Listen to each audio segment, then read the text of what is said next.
Stella Adler was an American actress and acting teacher. She founded the Stella Adler Studio of Acting in New York City in 1949. Later in life she taught part-time in Los Angeles, with the assistance of her protégée, actress Joanne Linville, who continued to teach Adler's technique. Her grandson Tom Oppenheim now runs the school in New York City, which has produced alumni such as Marlon Brando, Robert De Niro, Harvey Keitel, Elaine Stritch, Kate Mulgrew, Kip Hamilton, Jenny Lumet, and Jeff Celentano. Irene Gilbert, a longtime protégé and friend, ran the Stella Adler Studio of Acting in Los Angeles, until her death. The Los Angeles School continues to function as an acting studio and houses several theaters. Alumni of the Stella Adler Los Angeles School include Mark Ruffalo, Benicio del Toro, Brian James, Salma Hayek, Clifton Collins Jr., Herschel Savage, and Sean Astin. Early life. Stella Adler was born in the Lower East Side of New York City. She was the youngest daughter of Sarah and Jacob P. Adler, the sister of Luther and J. Adler, and half-sister of Charles Adler and Celia Adler, star of the Yiddish theater. All 5 of her siblings were actors. The Adlers comprised the Jewish-American Adler acting dynasty, which had its start in the Yiddish theater district and was a significant part of the vibrant ethnic theatrical scene that thrived in New York from the late 19th century to the 1950s. Adler became the most famous and influential member of her family. She began acting at the age of 4 as a part of the independent Yiddish art company of her parents. Career. Adler began her acting career at the age of 4 in the play Broken Hearts at the Grand Street Theater on the Lower East Side, as a part of her parents' independent Yiddish art company. She grew up acting alongside her parents, often playing roles of boys and girls. Her work schedule allowed little time for schooling, but when possible, she studied at public schools and New York University. She made her London debut, at the age of 18, as Naomi in Elisa Ben Avia with her father's company, in which she appeared for a year before returning to New York. In London, she met her first husband, Englishman Horace Eliascheff. Their brief marriage, however, ended in a divorce. Adler made her English-language debut on Broadway in 1922 as the Butterfly in the World We Live In, and she spent a season in the vaudeville circuit. In 1922-23, the renowned Russian actor-director Konstantin Stanislavski made his only U.S. tour with his Moscow Art Theater. Adler and many others saw these performances, which had a powerful and lasting impact on her career in the 20th century American theater. She joined the American Laboratory Theater in 1925. There, she was introduced to Stanislavski's theories, from founders and Russian actor-teachers and former members of the Moscow Art Theater, Richard Bolyuslavsky and Maria Uspenskaya. In 1931, with Sanford Meisner and Elia Kazan, among others, she joined the group Theater New York, founded by Harold Clurman, Lee Strasberg, and Cheryl Crawford, through theater director and critic, Clurman, whom she later married in 1943.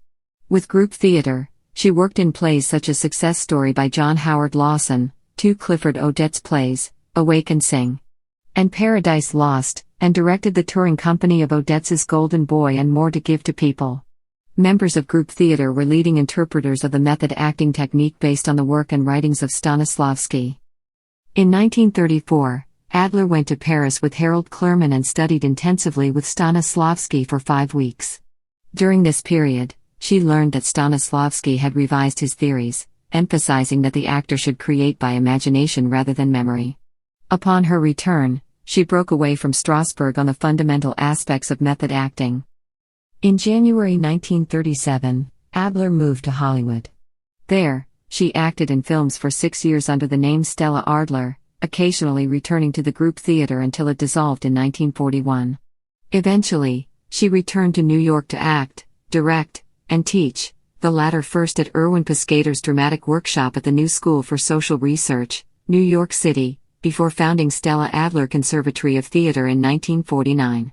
In the following years, she taught Marlon Brando, Steve McQueen, Dolores Del Rio, Robert De Niro, Elaine Stritch, Martin Sheen, Manu Chaput, Harvey Keitel, Melanie Griffith, Peter Bogdanovich, and Warren Beatty, among others, the principles of characterization and script analysis.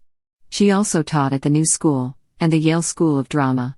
For many years, Adler led the undergraduate drama department at New York University, and became one of America's leading acting teachers.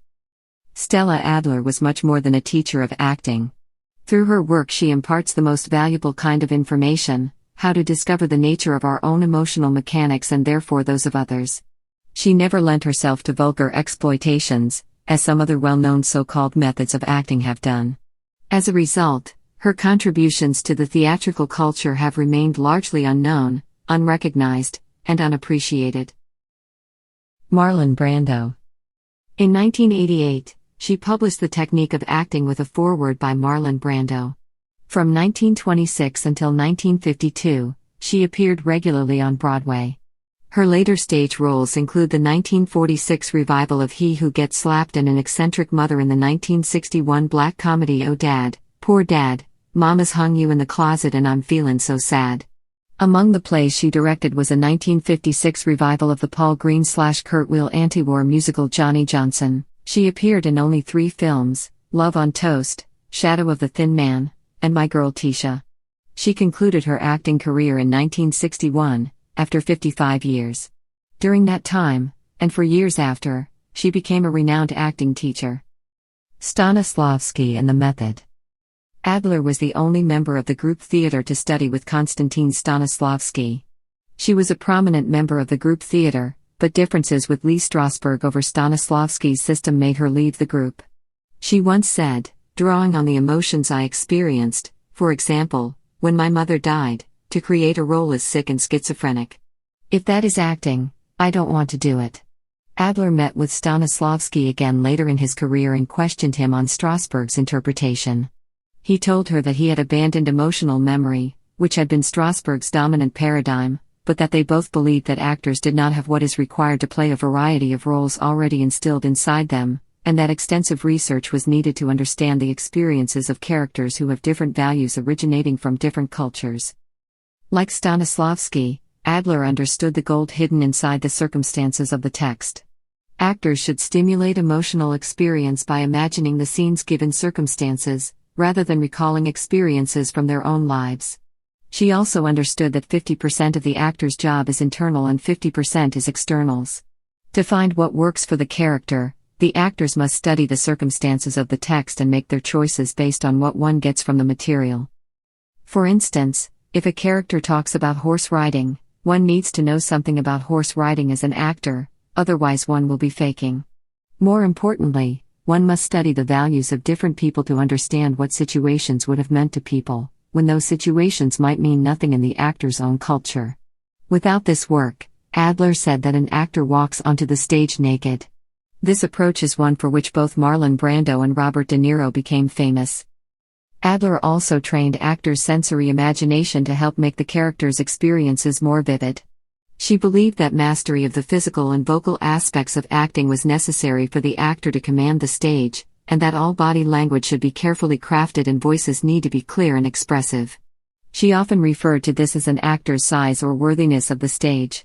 Her biggest mantra was perhaps in your choices lies your talent, and she encouraged actors to find the most grand character interpretation possible in a scene. Another favorite phrase of hers regarding this was "don't be boring." Singer-songwriter Janis Ian studied under Adler in the early 1980s to help her feel more comfortable on stage, and the two women remained close friends until Adler's death.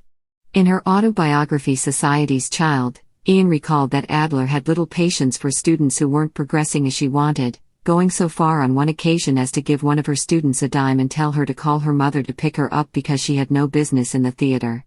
On another occasion, Ian relates, Adler forcibly ripped a dress off another actress's body to get the actress to play a scene a different way. Devo Cutler Rubenstein credits Adler for inspiring her that a character is made real through one's imagination. She cites a story when she studied with Adler, who slowly peeled her bra off under her clothes, while lecturing about Tennessee Williams in Los Angeles. "You listened to me, didn't you, because you were fascinated with what I was doing with my bra?" Devo says Adler insisted on the truth living in our imagination and that it was an unending pool of information and research to be accessed. Personal life. Adler was related to Jerry Adler, an actor and theater director. Adler married 3 times, first to Horace Elias Skeff, the father of her only child Ellen, then from 1943 to 1960 to director and critic Harold Clurman, one of the founders of the group theater. She was finally married to physicist and novelist Mitchell A. Wilson, who died in 1973. From 1938 to 1946, she was sister-in-law to actress Sylvia Sidney. Sidney was married to her brother Luther at the time and provided Stella with the nephew. Even after Sidney and Luther divorced, she and Sylvia remained close friends. A lifelong Democrat, she supported Adlai Stevenson's campaign during the 1952 presidential election. Death. On December 21, 1992, Adler died from heart failure at the age of 91 in Los Angeles. She was interred in Mount Carmel Cemetery in Glendale, New York. Legacy. Adler's technique, based on a balanced and pragmatic combination of imagination and memory, is hugely credited with introducing the subtle and insightful details and a deep physical embodiment of a character. Elaine Stritch once said, "What an extraordinary combination was Stella Adler, a goddess full of magic and mystery, a child full of innocence and vulnerability." In the book Acting, On Stage and Off, Robert Barton wrote, "Establish the value of the actor putting himself in the place of the character rather than vice versa. More than anyone else, Stella Adler brought into public awareness all the close careful attention to text and analysis Stanislavski endorsed." In 1991, Stella Adler was inducted into the American Theater Hall of Fame.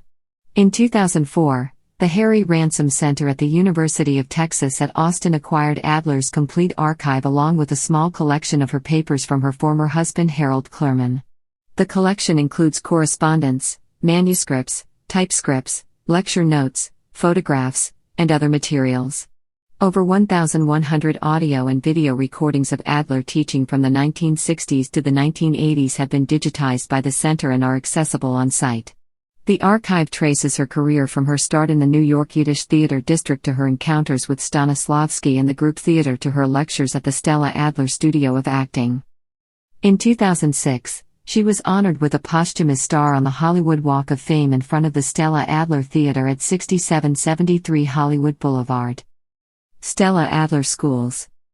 The acting schools Adler founded still operate today in New York City and Los Angeles.